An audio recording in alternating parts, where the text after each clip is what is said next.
Praise the Lord, dear friends. இன்னைக்கு ஆண்டவருடைய வார்த்தை சகல உபத்திரவங்களிலேயும் அவரே எங்களுக்கு ஆறுதல் செய்கிறவர்.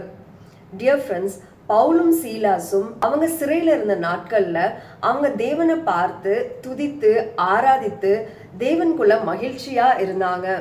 அதன் நிமித்தம் சிறைசாலை கதவுகளும் உடைக்கப்பட்டது, அவங்களோட கட்டுக்கள்ல இருந்தும் அவங்க விடுதலையாக்கப்பட்டாங்கன்னு சொல்லி நம்ம பார்க்கிறோம். இந்த அற்புதத்தின் நிமித்தம் அவர்களை சுற்றி இருந்த அநேகரும் தேவனோட அன்பை ருசி பார்த்து ரட்சிப்புக்குள்ளாக வந்தார்கள்.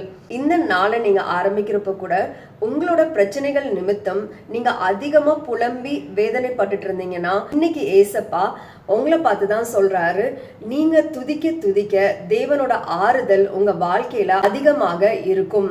நமக்கு வேண்டிய ஆறுதல் நம்ம எவ்வளவுதான் மனிதர்கள் கிட்ட தேடி போனாலும் அது நிச்சயமா நமக்கு கிடைக்காது.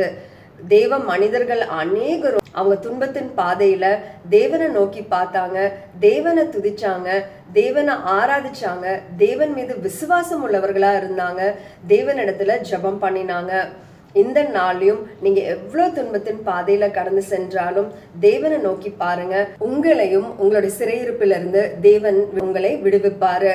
இந்த நாள்ல கூட துதியோட இந்த நாளை ஆரம்பிங்க. புலம்பி அழுந்து வருத்தப்படுறத காட்டிலும் துதித்து ஆராதித்து தேவனோட நாமம் மகிமைப்படத்தக்க இந்த நாளை கடந்து செல்லுங்க. பாய் டியர் ஃப்ரெண்ட்ஸ், நாளைக்கு பார்க்கலாம்.